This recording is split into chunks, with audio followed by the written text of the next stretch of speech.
Hi everyone. Today I am going to be responding to the question. I have attended eating disorder support groups in the past. I think maybe they would be helpful to me if only I didn't adopt their behaviors and such. How can I get support from other sufferers without winding up even more messed up?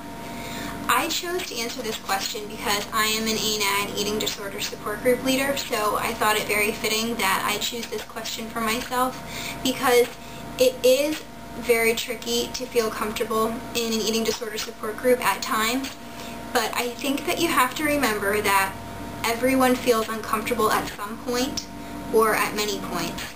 And I just want to touch on a few things regarding this question, and I hope that whoever you are that has sent this question into us, that you will take what I have to say to heart, because I do lead a support group and I try to be very aware of triggering aspects and make sure that members aren't triggered, but that if they are, they feel comfortable enough to come to me and talk about it privately so that there's a way we can kind of turn it around and fix it, or that they know that being triggered sometimes is just part of the way the world works and they have to face that fear in order to get anywhere. First, I would like to just say, as I've said in another video, that if you're in a vulnerable state, you might think removing yourself from things is the best, simply so that you won't be triggered. But sometimes being vulnerable and breaking down a bit is something that has to happen in order for us to move forward. And sometimes that's the great thing about a support group, because when you go to therapy, for example, you're sitting there one-on-one with someone and they're prompting you and they're prodding you, but you're not really in a situation where you're surrounded by other people who are dealing with the same things, and you're not going to be triggered in the same way as you might be at a support group, but at the same time, the dynamic is so different that you can really achieve great things in the midst of a support group. It's certainly no substitute for therapy. I want to make that very clear, and I tell that to all my members and even to potential members who contact me about my group. You know, people really need to be willing to recover, even if they're not there yet, in order to be a part of a group and have it work. So I could say probably maybe in the past when you've been triggered, it could have been that people were let into the group that, you know, that were triggering, obviously, but maybe they weren't really on a path of recovery. I mean, there are a lot of different variables that can make a person feel uncomfortable and triggered in a group, and honestly, a group leader should be very aware of those things and should be a little bit selective sometimes in allowing people to come to the group. At the same time, the world is triggering. As I've said before, the world is triggering, and that will never change. So the sooner you can learn to deal with triggering things, the better you're going to be. I remember when I was a member of an eating disorder therapy group a few years ago, I guess probably several years ago by now, but when I was a member of one and not a leader of one, it was very hard not to compare myself to the other girls, and it was very hard to stay positive at times when there was so much negativity being bounced around. So I definitely know where you're coming from, because I've been the member of the group as well as the leader of the group. And a part of it is your own mindset at the time, and part of it is just that it is the nature of the game where eating disorders are concerned. We compare ourselves to other people. It's going to happen in a group setting. It's obviously unfortunate, but I kept going. And as the group became more bonded, we were able to look past those things. We weren't comparing ourselves to each other. We were seeing the bigger picture. And that's what group is really all about. You know, we were able to see a lot more about each other, about ourselves, and the triggering nature of everything became less and less and less. And that's the ideal purpose of a group. It's so easy to overanalyze and to feel insecure when you're in a group, but it's prevalent and it's going to happen. So you kind of have to prepare yourself, if you are going to join a group or go to meetings, that it probably will happen. You probably will be triggered at some point or another, simply because people are triggered by different things. Sometimes it's purely in your own mind, you know, just looking at somebody else that's there, even if they're completely set on recovery, they could trigger you. Something they say could make you think about something in your own life and turn it around on yourself, and it can be triggering. And that's going to happen whether you're in a group or not. But at least when you're in a group, the purpose of the group is to help you get better, to keep you on a path of recovery.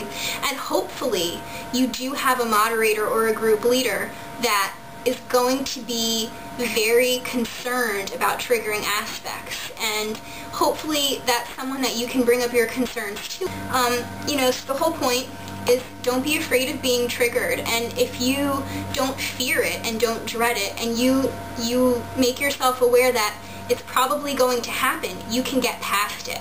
So if you think of it as kind of an obstacle or a hurdle to jump over and get past, maybe your mindset will be changed enough that you'll feel a little more comfortable in group. A group is about being able to turn the bad around, and hopefully if you do join a group, it's not just a place where everyone is spilling out all their negative things, spilling out all the bad things that have happened to them that week or that year. I mean, a group is supposed to be constructive. It's not supposed to be a place to just vent. I mean, it is a place to vent as well, but it's a place to try to move forward.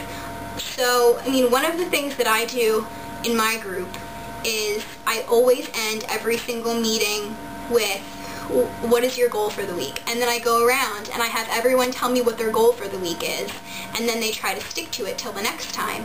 And what's really good about that is, we could have had a really, really hard group. It could have been very emotional. One or two people could have talked about things that were extremely difficult. There may have been tears. There may have been a lot of sadness, a lot of heaviness. And I don't want to leave the group on that note, so that's always the last thing I do, ask them what their goals for the week are, and it kind of sets everything back to a positive note to leave with, because even if things are really bad, the whole purpose of being there is to turn everything around. I want you to know, as far as being a member of a group is concerned, that if you're ever feeling in a very, very vulnerable state and you think that coming to a meeting would be so triggering for you that you don't want to come, it's okay. You shouldn't feel so obligated to go to each meeting that you're making yourself sick over it or you're so anxious.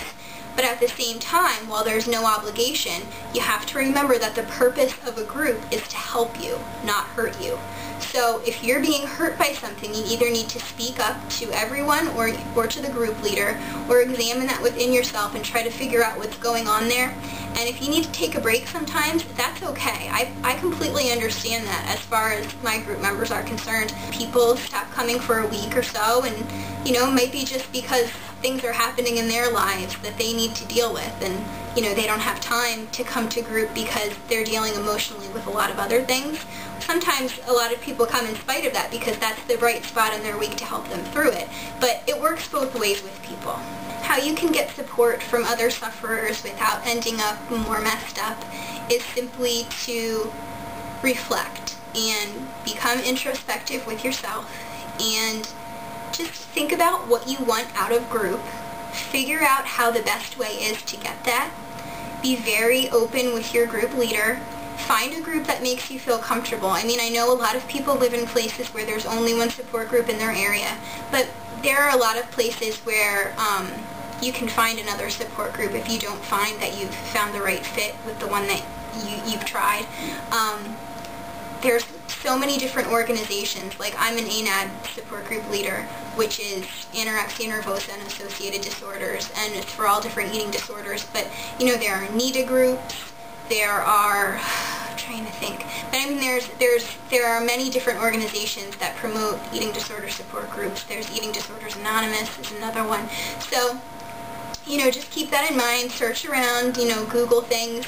If you are seeing a therapist, I would suggest you talk to your therapist about going to a group, and see what your therapist has to say about it. See if they know of any groups in the area that they think you would be a good fit for. I definitely think support groups are an amazing thing, and they can do a lot of good, but you have to be in the right place in order to get everything you want from it. I think that you can make it whatever you want to make it, and it does take a lot of courage to go sometimes, and hopefully if you keep going, you're going to feel good when you leave. And just speak up. Use your voice. That's what a support group is really all about, using your voice. So I hope this video was helpful. Much love to everyone.